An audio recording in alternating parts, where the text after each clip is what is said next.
बरा तो आपण विभिन्न प्रकार खाइथिबे हेले केबे कलरार बरा खाइछन कि जदि खाइ नाथि थरे निहाती एबे ट्राई करंतु आपनको बहुत पसंद आसीबो। आपण गरम भात पखाल भात याको खाइ परिबे बहुत ही टेस्टी लागि थाए आ बनेबा भी बहुत सहज। आ देखंतु एटी केते सुंदर हमर बरा तयारी हेछि छुआ टु बड़ पर्यंत समस्त पसंद करिवे खाइयाकू आ जमा भी पिता लागिबनी छुआ माने बहुत बढ़िया से खाइ नेबे जणा भी पडिबनी कलरा बोली। ताले ओडिया बो आज ता स्टाइल किपरि कलरा बरा बनैछि चलନ୍ତୁ देखिनबा। नमस्कार ओडिया बो रोसई को आपण मानको बहुत बहुत स्वागत। कलरा बरा बना पे आमे कलरा को एमती छोट छोट पीस करके प्रथमे काटिकी प्रथमे भलो भाबरे पानी रे धोई नबा। एठी मु गोटे कप अरुआ चाउल को बतुरे की रखिथिली 2 घंटा पई तो एठी भलो भाबरे चाउल मध्ये हमर बतुरी जाईची। तापरे आमे एठी गोटे ब्लेंडिंग जार नै जिबा आ सेथिरे सब अरुआ चाउल को एका संगे दे दबा। तापरे एठी मु दोउची दुईटी कंचा लंका आपण आपणको राग हिसाब रे एठी कम बेसी लंका करि परिबे। तापरे दोउची 1 इंच रो अदा तापरे 4 रु 5 कला रसुण आ टिके भलो फ्लेवर आसे पे टिके ना कोडी मु धनिया पत्र दे देइची। तापरे आमे एठी टिके ना को पानी दे दबा। तापरे आमे पूरा चिकन करके चाउल को बाटी आनिबा। एठी देखंतु चाउल को मु पूरा चिकन करके बाटी आनिची आ तार थिकनेस देखंतु एतिकी ही रखिबे बेसी पानिया करिबेनी नहले तो हमर बरा बिल्कुल भलो तयारी होबनी।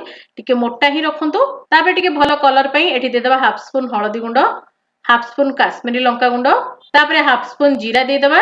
तापरे स्वाद अनुसार एठी मु हाफ स्पून लूण दे दीची। तापरे जो आमे कलरा को काटिकी रखिथिले ताको आमे एठी दे दबा। आपण चाहिले कलरा को एठी सिजे की मध्ये नै परिबे किंतु एठी कंचा नेले भी किछ असुविधा नै। जदि कंचा रोचनी पूरा छोट छोट खंड करी काटिबे ता द्वारा हमर कलराटा जेतले फ्राई हबो बहुत बढा भाबरे सिजी जिवो।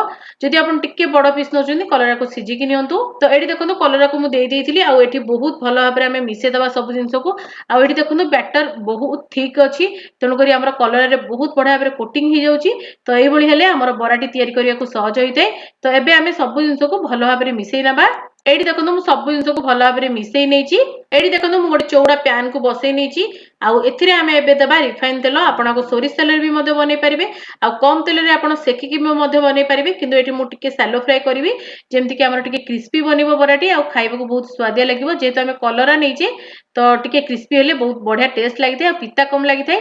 तापरे आमे गोटे डंकी साहाय्य रे बरा गुडी को एथिरे देबा आ तेल को आपण मीडियम गरम करनियंतु। तापरे आपण एमति डंकी साहाय्य रे बरा गुडी को देई दियंतु आ आपण बरा गुडी को मीडियम फ्लेम रे ही छानंतु जमा हाई फ्लेम करिवेनी कि लो फ्लेम करिवेनी। मीडियम फ्लेम रे छानिबा द्वारा हमर बढ़िया भाबरे सिजिबो कलरा गुडी को आ बहुत ही क्रिस्पी बरा तयारी हबो। तो एडी देखंतु मोर पैन रे मात्र 3डी जगह हला तो मु 3डी बरा एडी देई देई। तो एबे आमे आकु भलो भाबरे फ्राई हेबा को देबा। 1 रु 2 मिनिट होई साला परे आपण बराटी को लेउटांतु जा फल रे गोटे पट बहुत बढ़िया भाबरे सेट ही जाइतिबो। तो अति सहज रे लेउटी जिवो आ बहुत बढ़िया भाबरे फ्राई हबो दुई पट साइड। एडी देखंतु केते सहज रे लेउटी जाउची बरा गुडी को आ बहुत बढ़िया भाबरे लेउटी जाइते किछ असुविधा हे नथे आ बहुत बढ़िया भाबरे तयारी मध्ये होई जाइते। एडी देखंतु 5 रु 7 मिनिट मु बढ़िया भाबरे एपट सेपट करकी कलरा बरा को फ्राई करथिले आ बहुत बढ़िया भाबरे फ्राई हेई आसलानी। आ आपण को गोटे बैच हेबा को 5 रु 7 मिनिट ही लागिवो बेसी समय लागि नथाय। तो एबे देखंतु बरा गुडी को हे गेलानी तो सब बरा को गोटे गोटे करके काढी नेबी। सेही भली भाबे द्वितीय थर मध्ये मु अन्य बरा गुडी को देई देबी आ सेही भली भाबे छाणी नेबी। एडी देखंतु सेकंड बैच रो बरा गुडी को मध्ये मोर छाणी हेई आसलानी आ एडी टोटल ऊपरे 7 रु 8 टी बरा तयारी हेतला आ एठी मु 250 ग्राम कलरा नेइथिली। तो सेतिकरे आपण बड़ बड़ साइज रो 7 रु 8 टी कलरा बरा तयारी कर परिबे आ एन्जॉय कर परिबे पखाळ गरम संगरे। तो देखंतु केते सुंदर बरा हमर एठी रेडी ही जाईची। तो एबे आमे सब बरा को काढी नबा आ सर्व करिबा। एडी देखंतु केते सुंदर हमर कलरा बरा रेडी ही जाईची आ खाइबा को तो अति स्वादिया लागि थाए। आपण आकु जे कोनोसी जिंस रे खाइ परिबे गरम पखाळ नने सेमिति भी खाइ परिबे बहुत भल लागि थाए। आ डायबिटीज लोक माने भी एटा बहुत बढ़िया रे एन्जॉय कर परिबे आ छुआ माने कलरा जदी खाउ न दिबे सेमानको को एम्ति बनेकी दियंतु से निश्चिंत खाइबे बहुत टेस्टी लागि थाए।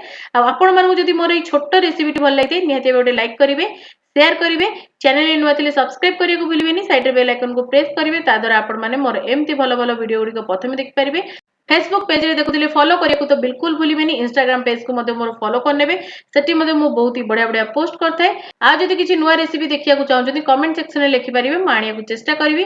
आ एई रेसिपी टी देखला परे निहाती बे आपनकर मतामत शेयर करिवे केमति लागला। आ एडी देखंतु मु गोटे पर आपण मानको देखै मध्ये देछि देखो केते क्रिस्पी हेछि आ भीतरटा केते सुंदर भाबे फ्राई हेछि खाइबा को बहुत टेस्टी लागि थाए। निहाती बे ट्राई करंतु आ केमति लागला मते जणै परिबे आपण कमेंट सेक्शन रे। आ आगु को मु एमति बहुत ही बढ़िया बढ़िया रेसिपी सब आपण मन पई नेकी आसीबी। तो आज पई एतिकी बाय बाय।